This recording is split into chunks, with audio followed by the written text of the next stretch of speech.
So right now we have, this is a tough one.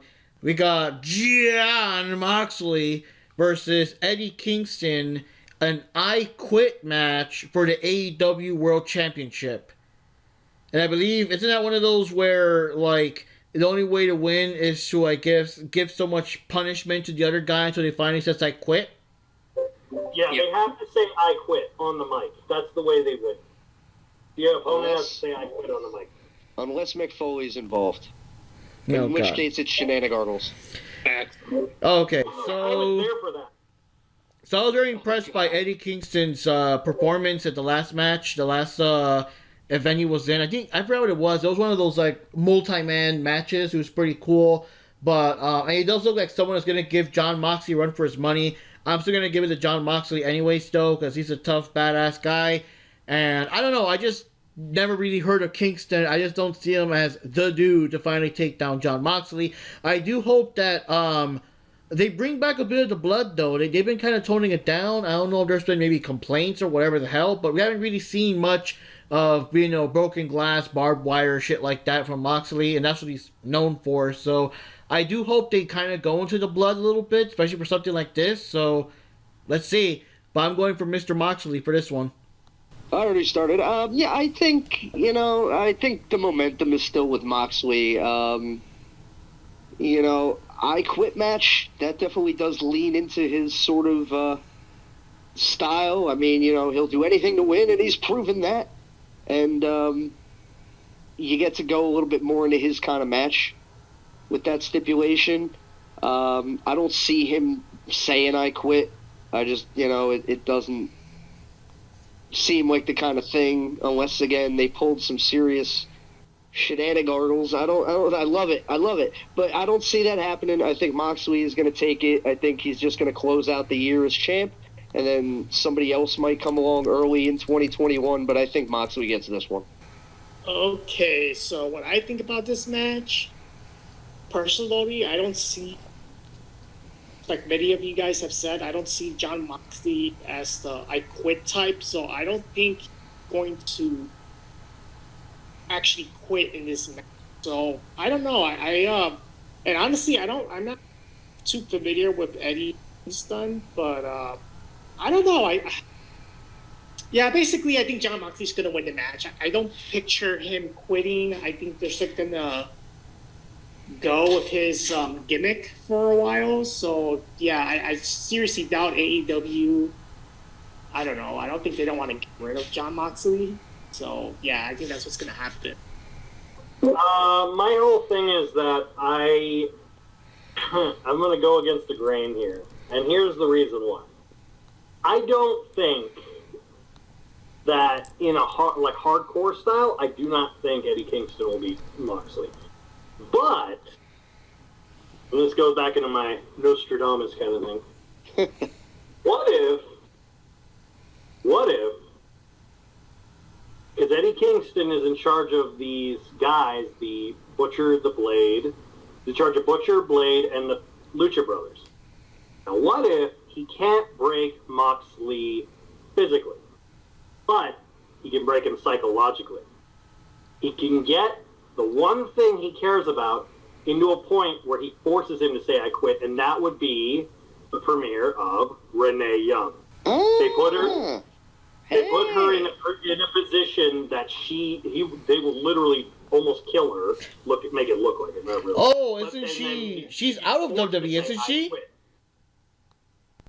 Hey, Jack, she's out of WWE, right? She's gone? She's been out of WWE for 4 months. Oh, yeah, I was going to say, I think she did have a little bit longer no compete, but it might be up, no, yeah. Her last thing was, not Hell in a Cell, what was the last major one? SummerSlam was her last show. They literally said goodbye to her on the pre-show. So, she's been cleared to go for a long while. So, literally, basically him going like, I quit, you bastard, give me my wife, or some bullshit, some shit like that. Like, I could see Moxley, basically, looking at the title, and then looking at his wife, and then looking at the title, looking at his wife, and going, I'm fine, I quit. I could just see Moxley doing something like that. I mean, I don't think so, but that would be interesting. That would definitely... So for that reason, and You know me, I'm the gambling type. So I'm going to go gamble and say Kingston. Although to that point, if I was in that situation, I know for a fact that if I quit a title match because somebody was about to put my wife through a table, man, I'd catch hell the whole way home. She'd be like, "Oh, it's just a table, you pussy." I could hear her already. Like, "You lost like a doofus." That would be her. But she's weird. She agrees with me. She just laughed. Yeah, but Renee Young literally looks like she came out of a Hallmark movie. Like, she's so tiny and fragile, and it's so hilarious that she's married to Jon Moxley. She literally looks like a girl. On a side note, Renee Young literally looks like a girl when you think of, "I want a cup of tea." First thing that pops in your head is Renee Young. That's how she looks. Well, a couple things make her pop into my head, but I don't know about that one. But yeah, that's an interesting point. Yeah, if we're going by what you were saying, like this night, you're probably thinking of Renee Young either dressed as Rainbow Bright or She-Ra or both. Can it be both? Rainbow She-Ra. Bubble Blast She-Ra, that was one of them. Good Lord. What do you think, DJF? So, I think your idea of Renee Young has a lot of merit, except for the fact that I think a lot of people have overlooked the news that she has returned back to the WWE. She's actually returned in a hosting format. I was just reading a few days ago that she's going to be doing stuff with like pre-show stuff. So she re-signed with WWE. So that throws that concept right out the window, which sucks because it was the perfect way to transition to an Eddie Kingston title run. So with that said, there is no way in hell that they are going to throw away Kenny Omega versus Jon Moxley for the title. You know that's what they're building towards. It is clear as day. That is what they are building towards. We'll see when we get to that. There's no way they're going to put the belt on Eddie Kingston, and you can't put him in a title match and have him compete against somebody that's going to draw attention. Eddie's not your world championship material. He's going to be your mid-card guy. He's going to be the guy that works the stick, the guy that gets guys over.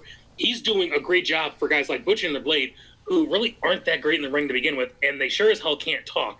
I've seen Pepper Parks before. He can't really cut a promo all that well. And with the Lucha Brothers, hey, he makes a great mouthpiece for them, which takes me to my idea, which is how this is going to pan out, is who's returning this upcoming week? The guy who was ahead of the triad, the triangle, the death triangle. Pac is back. He's coming back. And are we just going to put aside the fact that he was leading the Lucha Brothers with himself and they were going to go on this tear and then COVID happened? I mean, I could see him coming in and feuding right away with Eddie Kingston, talking about, "You took my guys," and talk about the family. We were a family long before you got here. And I think that's where he could show up, cost Kingston the match. You then got that story to go through. Moxley holds on to his belt, can move on to bigger and better things. I just don't see Moxley dropping the belt with this. And I got to be honest, it's very mediocre build-up. I do not buy Eddie Kingston as a threat to his title right now. No. Which is unfortunate because I love Eddie. I think he's a great worker. I think he's got a great ability to talk on the mic. When he talks, I listen. But I don't see him as AEW championship material at this point in time. Not when you have some of the caliber of guys that you do on the roster. So Moxley's going to retain. And whether it's Pac showing up or something else going down, I really think that there's just no way. For me, this is my gimme. This is my no way in hell he loses this match. 110%, take it to the bank. Moxley beats Kingston. That seems to be the consensus. Nobody really seems to be. They're looking forward to seeing the match. It seems like in this case the spectacle is the draw versus who's going to win, because everybody pretty much sees Moxley taking this one. But the hook is, it's an I Quit match. How brutal is it going to be, brother? And, but yeah, everybody seems to think that, Kingston's just one more bump in the road. Well, you said that before. I did take a look. Yeah, you're right. It was pretty quiet because it's just on the pre-show for SmackDown. But yeah, Renee, she's going to be doing that. And we all missed it. Full disclosure, I don't give a shit about SmackDown, so I didn't even know they had a pre-show. I didn't know that either, honestly. I just happened to read it in passing. So I loved the idea that Jack had, though, of bringing her in. And, could you imagine the look on his face if the Lucha Brothers came out holding her hostage. I mean, it's such a sleazy thing to do. It would work so well, but her re-signing with the company just threw that all out the window, and I'm wondering if that was maybe where they were going to go with things. But working for WWE was Renee's dream job, and when she left, it shocked a lot of people. So the fact that she's back, I'm surprised it wasn't bigger news that she returned. So, it was a great storyline in theory, and I really wish it had come to fruition, though. I'm pretty sure the whole reason they, brought her back was so things like that wouldn't happen. Because, there was so much speculation about the day she left. Oh, how are they going to bring her into AEW? So I can't really be surprised that they went into, all right, let's just give her something so she doesn't go there, damn it. Oh, quick question, Jackknives. Since your entire thing was kind of hinging on Renee Young, and she's obviously not going to come over, are you going to change your votes back to Moxley? You're going to keep it to Kingston? What are you going to do there? No, I'm going to keep it to Kingston. Just keep it different, kind of change it up for everyone else. All right. OnlyFans, here we come. This time it's Nyla Rose's OnlyFans, though. There we go. Okay, we'll take it. We'll make it easier on you. Vicky Guerrero's OnlyFans. That's easier? Oh my god. Did you see they actually sold a shirt and a Summer Beach towel of both Nyla Rose and Vicky Guerrero in swimsuits? Oh my god. Mark bought it. No. He bought 3 copies. How dare you? Oh my. Well, yeah, because because I'm gonna mail them all to you guys. That's why. So, all right. So, anyways, guys. Yeah, that she's got a grill like Captain Spaulding. Okay. So, anyways, right now, the next match we're gonna have here. You were gonna say Captain Lou for a second. Oh God. Well, I'm friends with some of his family. I would never want to disrespect him that way. Yeah. So, anyways, the next match we have is Cody with Arn Anderson next to him, with Darby Allin, and it'll be for the TNT Championship. And I don't know. I mean, if we go by who I want to win as opposed to, who's going to most likely win, I want Darby Allin to win. He's earned it. He's fucking awesome. He's badass. With Cody, I just don't understand what the fuck they were thinking with the why have him lose the title to Brody Lee and then have him just win it right back? What was the fucking point of that? That belt match thing should have just been the end of it with Brody Lee winning. That whole thing about Brody Lee needing to look like a dangerous competitor and stuff, and the guy in charge of the Dark Order and all that shit. Like that was him beating the shit out of Cody, having Cody get the belt back. Why? That was a waste of, that was a hot potato shit. The whole Sasha Banks Charlotte flashbacks, and I don't know. I think fuck it. You know what? Fuck it. I don't care. I'm gonna say Darby Allin's gonna win it. I mean, Cody's already had it for a long time the first time. He doesn't need to have it for a long time the second time. That's gonna be fucking redundant. Have fucking Darby wipe that damn tattoo off his neck and win the title. If we keep doing that meme with "It's such good shit" with Vince McMahon, can we do the da-da-da-da elite? Oh, I love it. Oh man. We'll see. Anyways, who's next? Well, I'll go. I'm gonna say with this one, Cody, Darby, TNT Championship. Now Cody's been tearing it up on TV, defense after defense, and he's still the champ, and he's doing all that. But as far as Cody Rhodes versus Darby Allin, this is gonna be their 4th match. Cody has 2, Darby has 0. And one of them was a draw. So, playing the numbers game, and God, whenever I do this, I'm usually wrong, but I can't help but look at it this is going to be a come-from-behind win for Darby Allin, I think. Cody's looked strong on TV already. He's been, looking pretty unstoppable from a certain point of view. And, if we're looking at the history, Darby needs the win here if he's ever going to slay the dragon that is Cody Rhodes and put his personal demons with him to bed. So I'm going to call this one for Darby Allin. Because, hey, like you just said, Cody could just give it right back to himself in a month anyway because his name's on the door. So I'm saying Darby Allin takes the TNT Championship at Full Gear. That's my prediction. When I think about this match, damn, I don't know. He added, he's a good wrestler and everything. But I don't know. I just have a bad feeling that they're gonna do that whole like favoritism thing, and they're just gonna, Cody's gonna win the match one more time. So personally, I wouldn't mind if Darby Allin win this match, but I think, I don't know. I just feel like Cody's just gonna win the match. It'll still be a good match overall, but I just think the title that they're going to give it to. I feel like Darby's in a position where he either needs to win a belt or he's going to die in the ring, and it's going to be one of those two things. And I feel like it's just easier to let him win the belt. Yeah, I mean, he does deserve to win the belt, but I'm just saying that the way I don't know, it just looks like they're just going to give me the belt to Cody. So in other words, even Johnny's starting to pick up on the elite favoritism, on where the all elite in all elite wrestling comes from. Would all elites have their defects? I think this has the potential to be another great match. The first time they went at it and went to the draw, I couldn't turn away. I really enjoyed the match. Did I think Darby was going to win? No. Did I want him to win? Absolutely. There's something about this kid that pops off the screen. He's so charismatic, even though he doesn't say much. What he does, his actions, he makes you want to see him win. I mean, he really pulls you in. And it's hard to do that now, especially with no crowd. And this is really unfortunate because I think in a big arena, 10,000 people, maybe in the middle of Chicago, I think a Darby Allin win would just get a huge pop. And it'd be a great sign of respect. Cody shakes his hand, puts him over. And then, of course, like he said, down the line, Cody can get his W back, get the belt back. That's fine.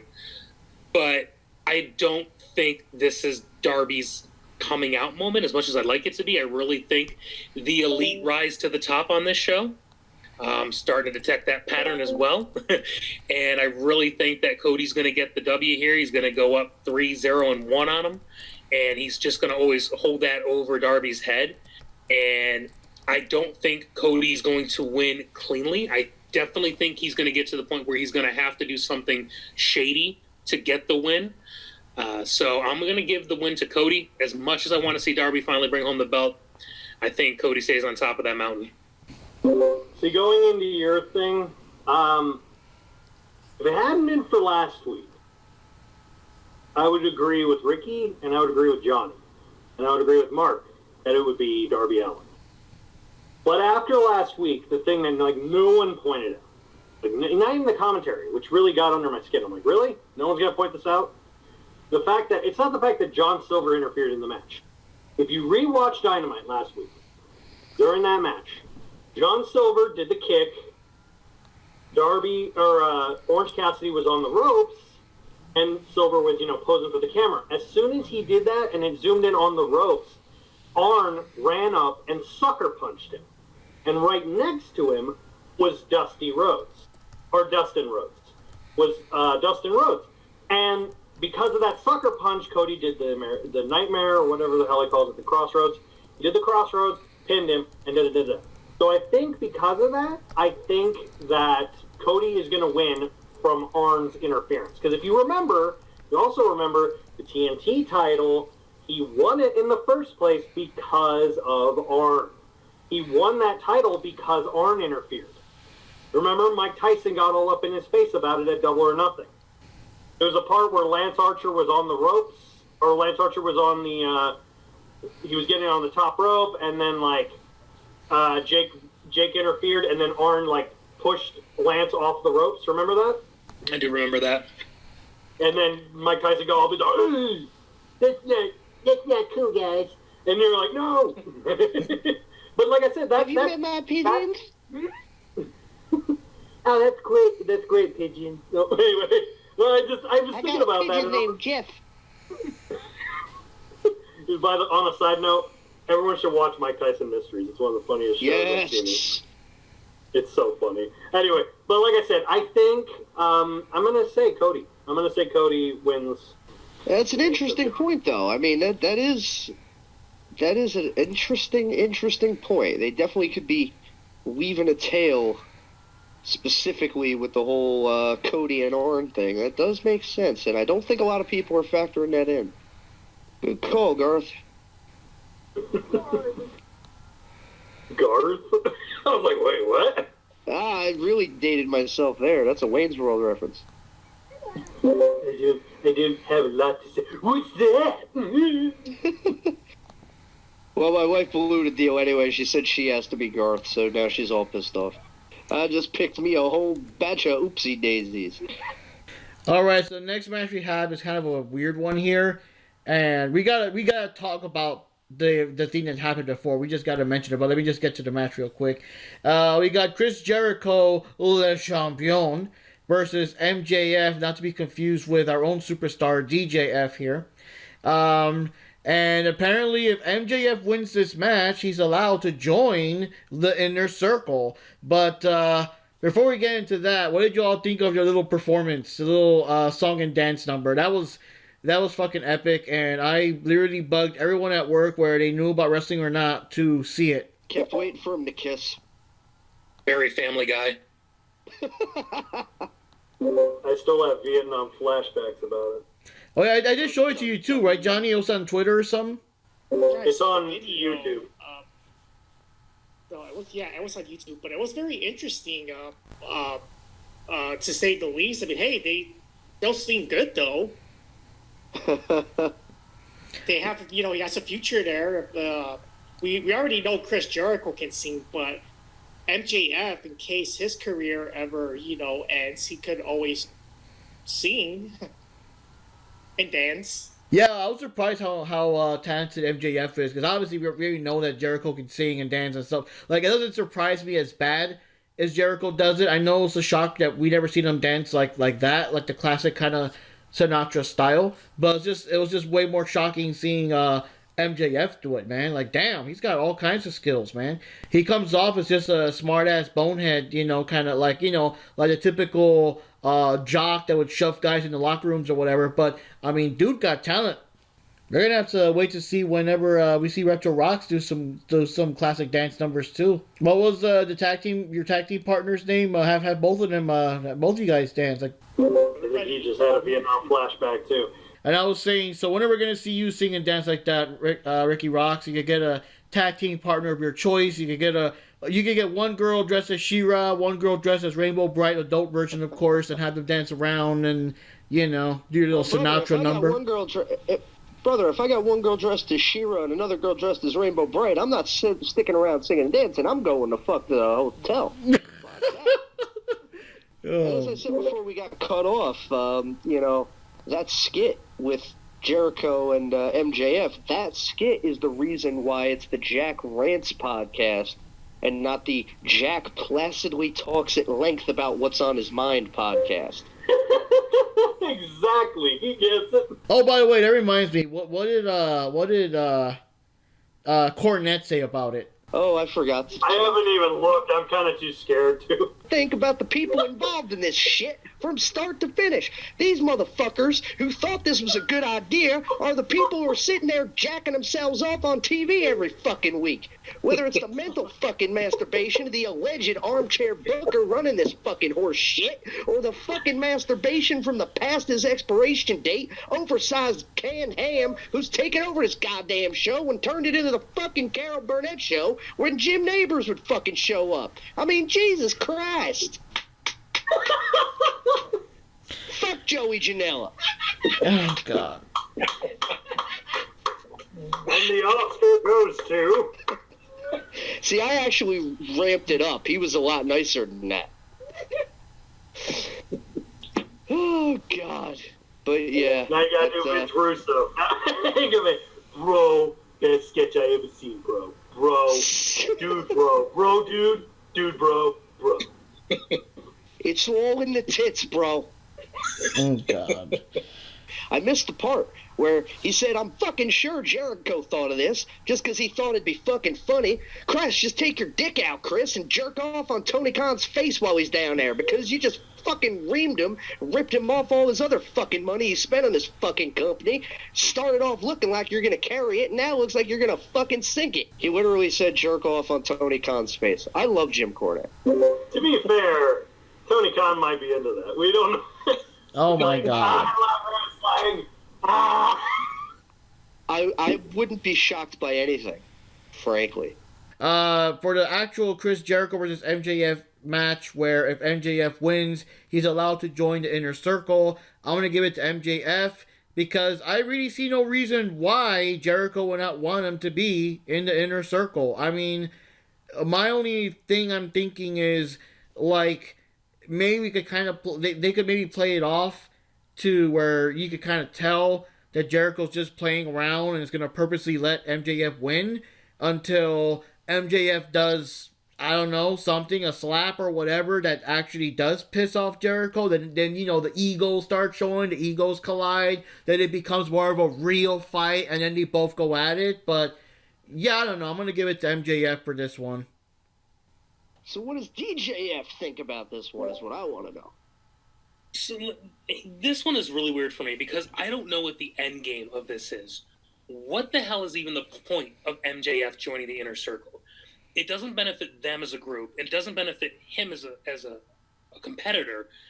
So where are they going with this? I don't really know the purpose of, you know, oh, if I beat you, I'm in the Inner Circle. Okay, that's great, but then what? You're in the group. Are you just trying to get into the Inner Circle to destroy them from the inside out? You've already got people in the group that don't want you there. It's not really making sense to me as a whole. I don't think MJF needs anybody. The blatant ass-kissing he's doing on a weekly basis to Jericho is just, it's clear as day that he is going to turn on Jericho at some point. I get that Jericho's point in this company right now is to help get fresher talent over. That's his shtick now. I mean, we can all agree on that. He's not there to be a leading talent in the main event week in and week out. He doesn't have to be that. He's helping guys like Orange Cassidy and now MJF get the rub. But how does him joining the group going to play into that? I don't like it. I don't think that really needs to be added. But I guess you have to have a storyline to kind of bring them together. Obviously, I think MJF is going to win. I think it ends with Sammy Guevara trying to screw MJF over, and he accidentally cost Jericho the match, thus getting MJF into the Inner Circle. And Sammy then, I think, honestly, down the line is going to start maybe moving away from the Inner Circle, and you start to see a face come out of this. And it's going to start with MJF getting into the group, and then maybe leading to a program for those two. But for now, I really don't get this match, so I'm just going to pick MJF because why not at this point? I really don't get it. What do you got, Johnny? Well, I kind of agree with the safety. This is a very weird match to be. But, okay, so I think MJF may win this match. So I predict he'll win the match. But there's a spin to it because how you said that the Inner Circle some members of the Inner Circle don't want him there. Well, that could be an interesting spin to the story because now that MJF is in the group, it's like, you know, now he has to deal with him. So that could create more possibilities of more drama going on. So I think they might actually, you know, make MJF win to see what happens next. Yeah, because I don't think Jericho really needs a title at this point. Yeah, because that's an interesting point. So that could be the slow, because they're so buddy, despite them being heels. It's not like a typical heel fashion where, you know, everyone's kind of underhanded. They're all like buddy all over the place. So that could be the start. If MJF does join and you got people that don't want him there, I mean, that could start like some discourse among them and slowly break them up, like, you know, in the end or something.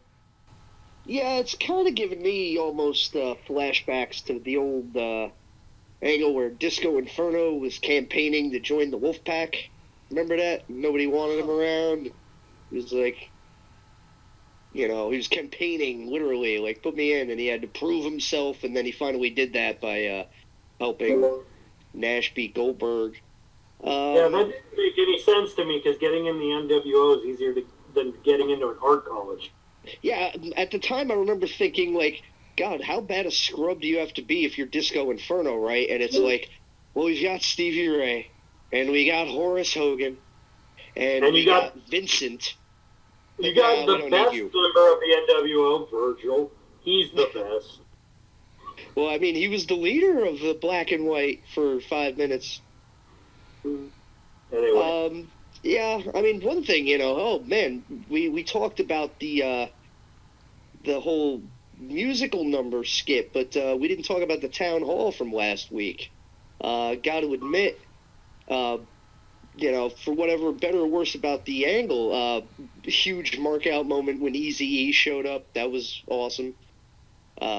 Always got a shout-out to my boy Eazy-E. We're buddies, in a manner of speaking. And that was great. As soon as I heard Eric from Cody, Wyoming, I was like, oh, shit, there he is. It's been a fun little TV angle. It's not necessarily what I'd want to see, but, they're doing what they're doing. I have to agree. I think MJF is going to take it just because same exact things everybody else said. I don't think Jericho needs the win, and the story has to go someplace. And the only way the story goes anywhere is if MJF wins and gets put into the Inner Circle, and then from there's obviously going to be something happening over the next couple of weeks and months. But for that to happen, he's got to actually get in the group. And all this the last month doesn't make any sense if he loses at the pay-per-view. So I kind of think it's almost a foregone conclusion. I think MJF is going to take it. How, why, and where it leads to, I guess we'll find out. But that's my pick. MJF over Jericho. Now, a quick question, because I'm, stuck at work. I don't see the episodes. So, is it Sammy in particular, or, like, who else doesn't want him? Does nobody want him in there? Just Jericho, or like... No one wants him in there but Jericho. Jake Hager's been quiet, but no one else really wants him in there. Yes, half of LAX, or whatever they go by now, like one of them wants him in, like one of them doesn't want him in, the other half doesn't really care whether he's in or not, but those two are vocal, and I guess they're Sammy and half of that tag team are going to be taking on MJF and Wardlow next week. So I was going to say Hager ain't saying much. He got his mouthpiece knocked out twice at that Bellator fight. So his eyes are locked up too, and he's going to be his swollen jaw for a couple days before he's got much to say about anything. Yep. Twice knocked out. Unbelievable. First round, third round. There's also an underlying thing a lot of people are forgetting, and that is Wardlow. And I think, and I'm of course going to go against the grain, I think Jericho's going to win via Wardlow betraying MJF and attacking him, and then Wardlow becomes the new member of the Inner Circle. Because then he won't be under contract to MJF anymore. There's an idea. Because they seem like they're pushing him getting over. And I really want to see him get over, because he is talented for a young guy. You always got these fourth dimensional angles in how you look at these things. It's great. I try so hard to insert my ideas of how I'd like wrestling to be. And then it ends up conspiracy theory of wrestling. I really try to this is the thing. I try to implicate what I want to see as a fan of wrestling. I don't want to see the same shit over and over again. Because every company does the same stuff. And the problem is, and Ricky, you've seen it, you watch enough wrestling, you know, and I'm sure DJF has been the same.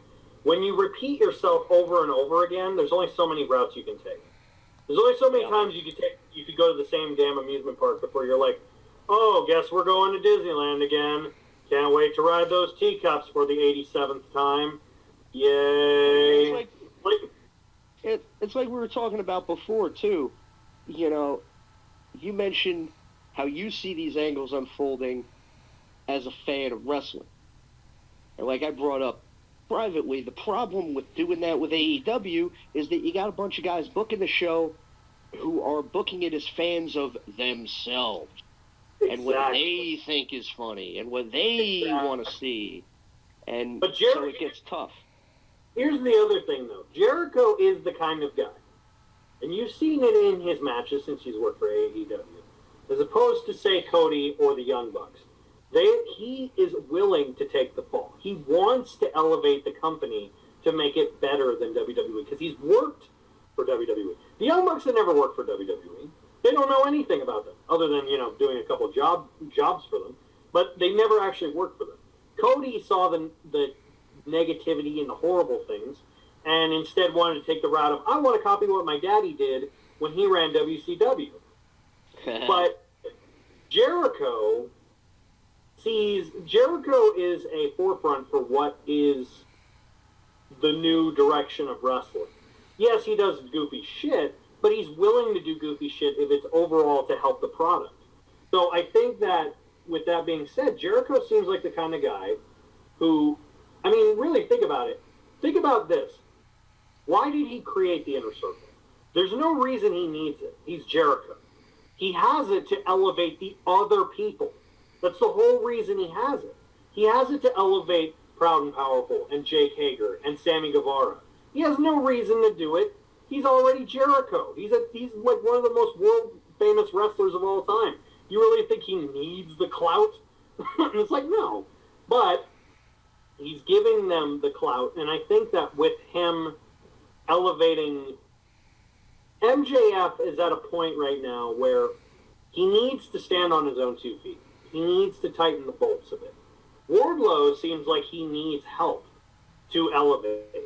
He's always the bodyguard. He's the bodyguard angle for MJF.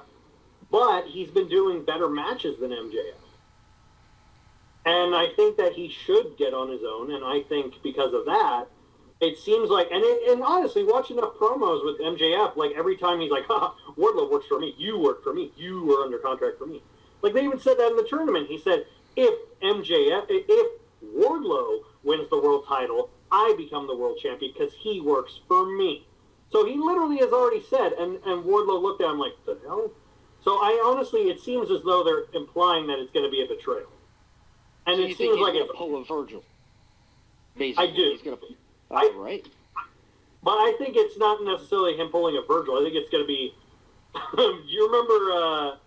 I forgot who he came out with. But you remember when Batista came out and he was like the bodyguard guy? What? He was sneaking Batista for Devon? Yeah, and then he betrayed Devon. I think it's going to be more like that. And it's going to help him elevate to a singles run. Does make sense. And like I said, I want to see it more often, because the other problem I have is I think, it's not, honestly, think about it. MJF is so talented and he's so good on the mic. He doesn't really need the Inner Circle. And it would also be repetitive to hear Jericho next to MJF over and over again. Because there's only so many times you could do that before it gets really boring. These are fair points. I'm sorry for taking an analytical perspective. This is one of my problems with things like this. Nah, it's definitely not a problem. It's simply that, like I said, if he doesn't, the way I'm looking at it is simply, if he doesn't win and get to join the Inner Circle, like, yeah, he's probably going to turn on them eventually, or something's going to happen. But I'm just like, at the point where it's been built up so much, if he doesn't go that way, then the angle almost seems like they spent a whole lot of time on nothing. But par for the course for the AEW. So I could definitely see it your way as well, though. That does make a lot of sense.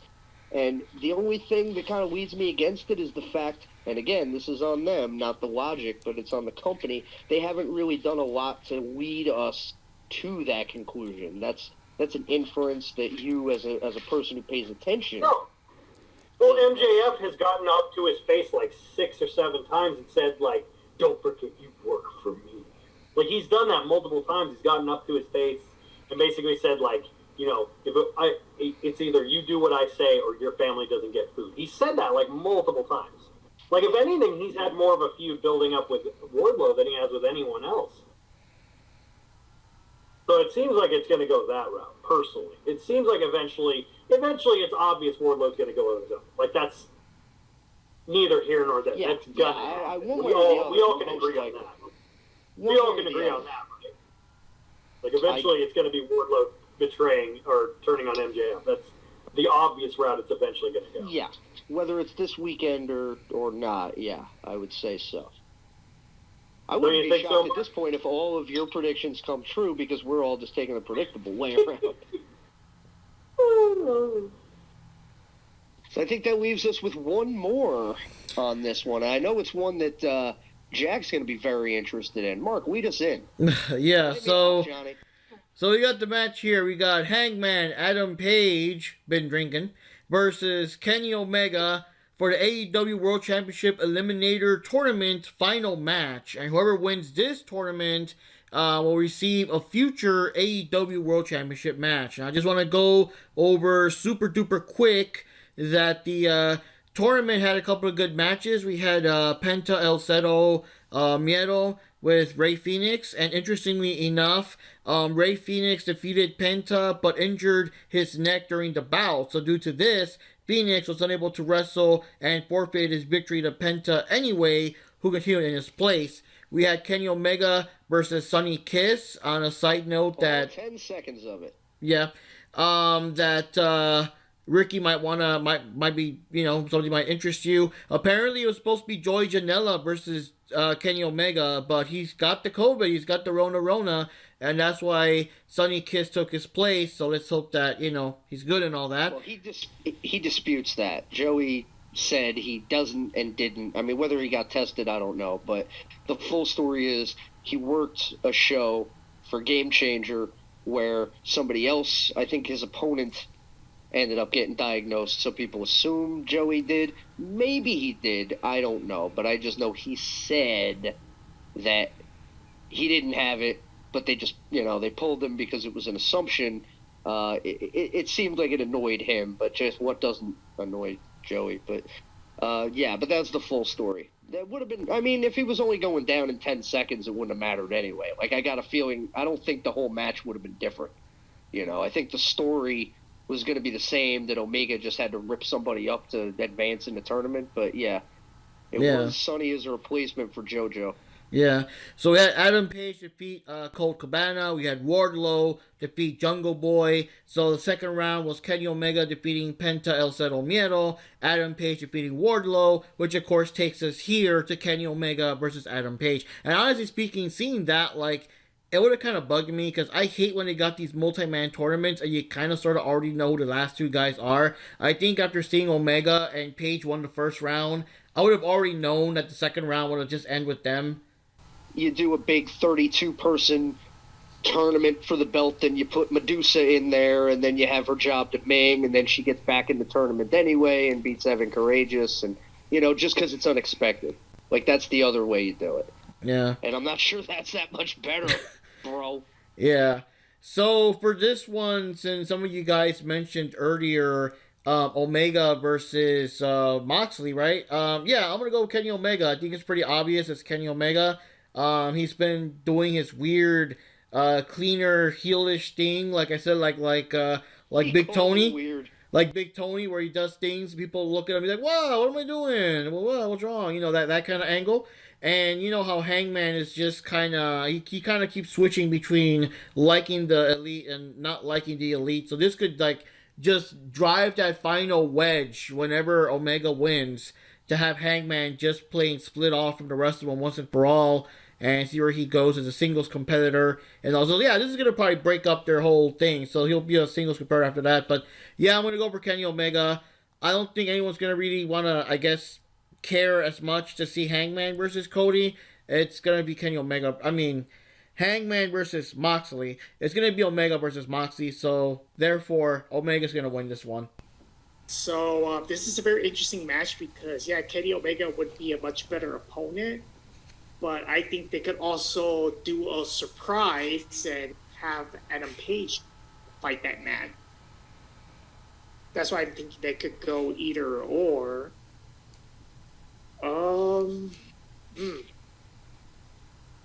I think I'm gonna go for Kenny Omega. How about DJF? What's DJF think about this more? It's a pick'em. So, like I said earlier, I think they've been building towards Omega versus Moxley for some time now, and I think that's where the money's at. And I think it's a great storyline-wise to kind of circle back around to that from their previous interaction when Mox first showed up in AEW. With the whole Omega versus Hangman thing, like it was previously touched on earlier, when I saw the brackets reveal, I looked at the names and I was like, well, they can either go one of two ways. One, they go the obvious Omega Hangman finals, which makes perfect sense. Or this is where something big is going to happen and they're finally going to start pushing somebody else. It could have been a Wardlow. It could have been a Jungle Boy. We could have seen Penta break out and really start to get that main event push where he's been really successful in other companies. But I think the majority of fans could just make the assumption that it's going to be Omega versus Hangman in the finals, which makes perfect sense. Kenny's really been this nice guy over the last year, and finally he's had enough. And when quote-unquote evil Kenny comes out, Kenny gets the job done. And it's time for Kenny to win the big one. With Jack, he's always throwing out these great storyline-wise, like what he'd love to see. Here's what I want to see. I want to see those two kick off the show. I want to see that open up the pay-per-view. And I want to see Omega get the win. And then at the end of the night, I want to see Moxley beat Eddie Kingston. And then I want to see Kenny Omega come out and claim his title match right then and there. No waiting. No, let's do it later. Let's do it now. I get a shot at the title after I won, so I'm going to take that shot now, and there's nothing you can do about it. Kind of like a briefcase scenario, but he gets a title shot at a later time. It's a later time. It's later in the show. Kenny gets the belt.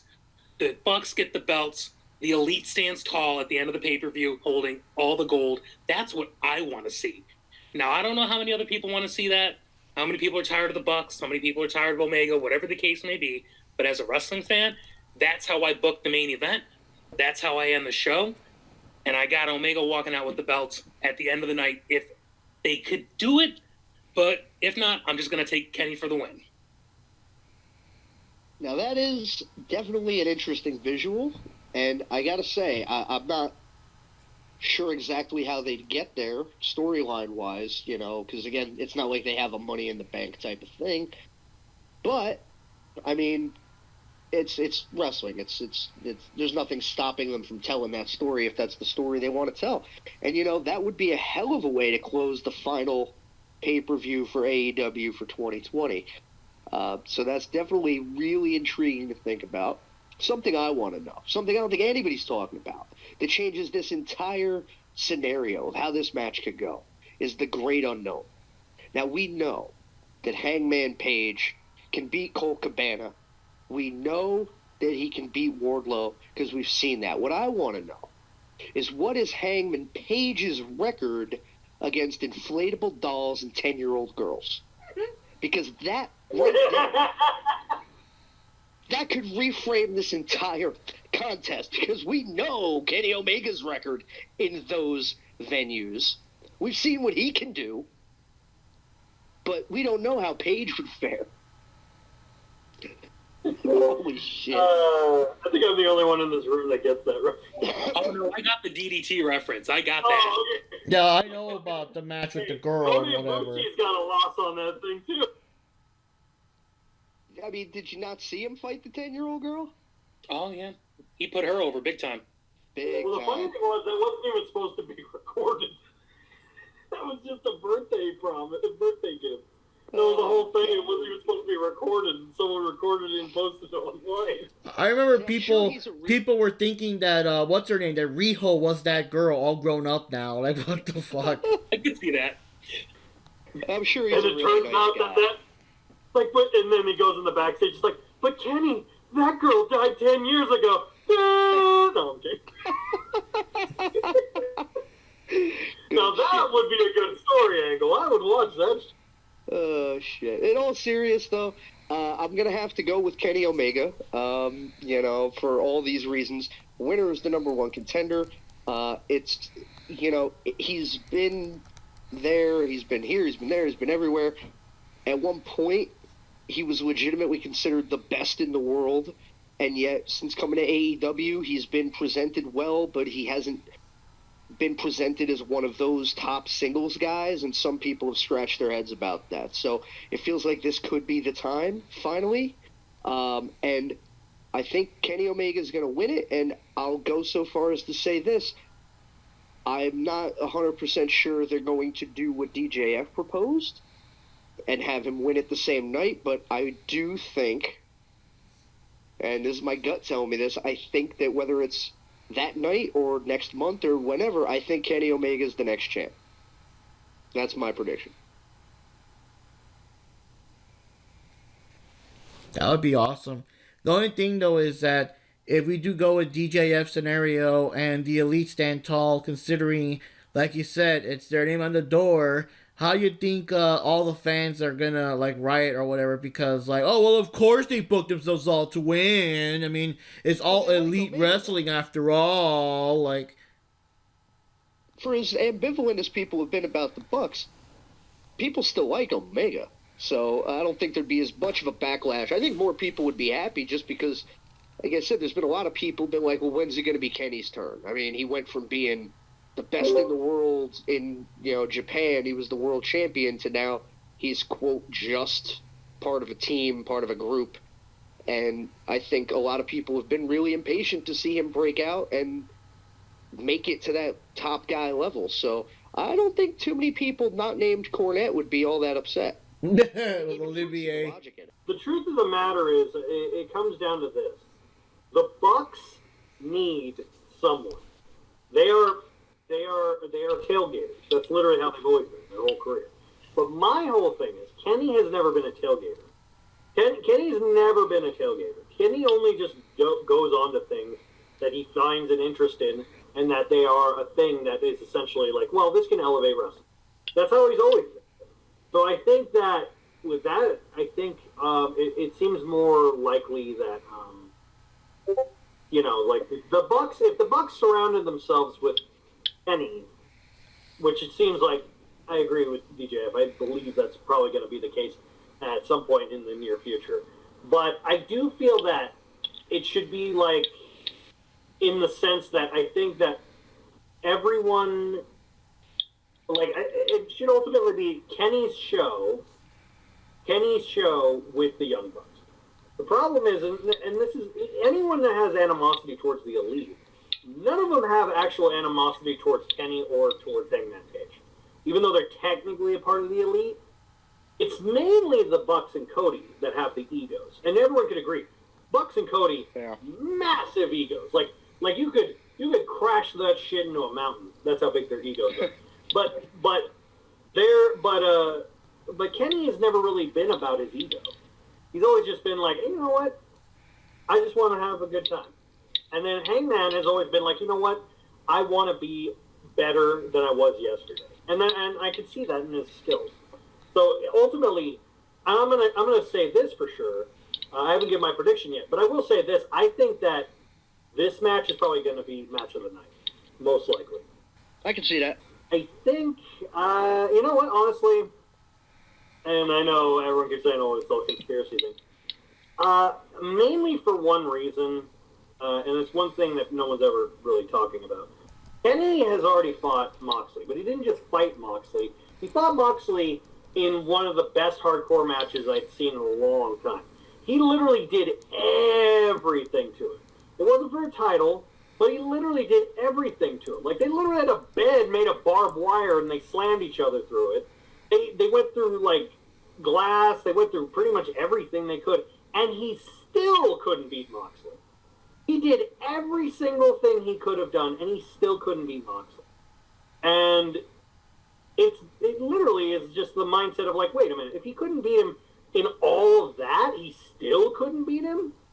How the hell is he going to beat him regularly? Like, how is he going to beat him in a regular match? Like, the way I'm talking about the way they're booking, not, like, legitimately think this. So my whole thing is, I want to see Hangman fight him. I want to see Hangman fight Moxley solely for. I want to see a redemption arc. Hangman has lost everything. Like, really think about his character. He has lost everything. He went from... He was... The very first AEW pay-per-view was Double or Nothing. He won the Battle Royal. He was slotted to win the world title against Jericho. He was destined to be the first world champion, and he just was inches away, and he couldn't do it. Then he kept trying and going for the belts, and he couldn't do it. Then he had to team up with Kenny, and they became the tag team champions when no one expected them to be. They run on the coattails. Kenny splits with him. He betrays him. The Young Bucks betray him. He becomes an alcoholic. He tries coming back with the Elite. They don't want anything to do with it. He's lost everything. So it would make sense that he needed to lose everything to finally get that redemption arc. And I think the redemption arc would be him being the world champion. It's literally just like a long story that they've been building. Like, the whole gimmick is that he's like a cowboy who, he's like, I don't know if I got it in me anymore. And then they're just like, okay, I guess he doesn't. And then he proves them wrong. Like, it seems like they're going that route. And I wish that they do, because I really kind of want to see Moxley versus Hangman. I want to see, don't get me wrong, I want to see Omega versus Moxley too, but they've already done that match before. And I do think that what it's going to come down to, this is what I see happening. I do think the ending is very similar to what DJF said. I think somehow, by like the skin of his teeth, they're going to give everything to each other. I think literally Hangman and Omega are just going to go balls to the wall, every damn move. He's going to do the buckshot lariat, the dead eye. Kenny's going to do B trigger after B trigger after B trigger. He's going to do a one-winged angel. Somehow, Hangman's either going to kick out or roll out of the ring. One of the two, something like that. And at one point, it's going to be like a roll-up win. Like a barely skin of his teeth, Hangman wins. And and Kenny's just like shocked, in utter shock. And then Hangman is on. He's like exhausted, and he's like, everyone's like, yeah, he won. He poses, all behind him. Young Bucks super kick him, and then Kenny's on top of him with his like foot on his neck, and then all three of them point their fingers at him like a gun, and then that's the end of the night. That's how I see the ending of the show ending, where it's like, oh, now they're the Elite. You know what I mean? That's how I see it ending. I do think that part is right, but I don't think I see Omega winning. Or at least I hope it's not Omega winning. Not because I don't want Omega to win. I want it to just be a great match. Either way, I'm okay with either one of them winning. I just think it would be for me, it would be a cooler story to have, like, can the Cowboy beat the Maniac kind of thing. I mean, because no one could beat Moxley. That's the thing. No one can beat Moxley. But Hangman's never tried. So it would be kind of cool to see, like, well, wait a minute. Well, he's never tried, so maybe he could. I think on the whole, AEW would be a better show if you were booking it. That's my honest opinion. Hey, you know what? If they want my number, go ahead. I think you put way more thought into this than they do. I try, man. I really try. To put more thought. That's my whole thing. It's just, it seems like, I don't know if, I think that you have way more of the foresight and the backsight, and they just show up and, smoke a little herbal and be like, so what would be really fucking funny? And then they just do that. Well, it could be worse. It could be the writers of half of Impact shows and just be like, all right, let's have them do some funny skits. And you're like, okay, I guess that works. Like, I love Impact. I do love Impact, though, because it is goofy, but it's reasonably goofy. I love Rob Van Dam's wife or girlfriend or whatever. Oh, God, really? She looks like a freaking Frankenstein. Ugh. Sometimes you just need a skank. It's not even about, like, attractiveness. It's like sometimes you just need a chick who looks like she let you pee in her butt. On the side... What the hell? On a side note, every time I'm watching no joke, every time I'm watching Impact with my roommate, every time, because he thinks she's so freaking, like, butt ugly. every time we're watching dinner and we're watching Impact, the minute he's about to eat his food is when she comes out, she shakes her ass, he puts the food, like, God damn it! I wanted to eat! Every time! I'm not even joking. I mean, I'm not saying I'd eat her ass. I'm just saying I'd be in it. No, I know, but it's literally like right when he picks up the food and it's about to hit his mouth, she comes out and she shakes his, he's like, God damn it! He puts his food down. Like, I want to know what kind of batteries that thing runs on. Got more plastic in her than a whole entire Barbie factory. Oh, God. So, on a final note, that's so I'm against Thicker than Rainbow Bright. There you go. So everyone else is Omega except me. yeah, in fact, you're so contrarian that, like, on my notes, I already put Hangman for you. I knew you were going to be, like, the one that goes against us all, you know? Like, you seem to be... this. Now, I gotta change it up. I It's all the same stuff. I mean, there are some nights where it's so obvious that we all go for the same choice, but this night in particular, you've been like, well, I'm going to go against the obvious choice, and, you know, and I do like, though, that you're able to craft an entire story as to why, and it's not just because I don't agree with you fuckers, you know, but, so, to end the night here... Yeah, he's I've been getting Omega because I like his hair. He's so contrarian. I heard, Meltzer told me this, that Jack is so contrarian, he's got Ross Perot coming up on Tuesday in the election. Oh, come on. I'm not that contrarian. Come on.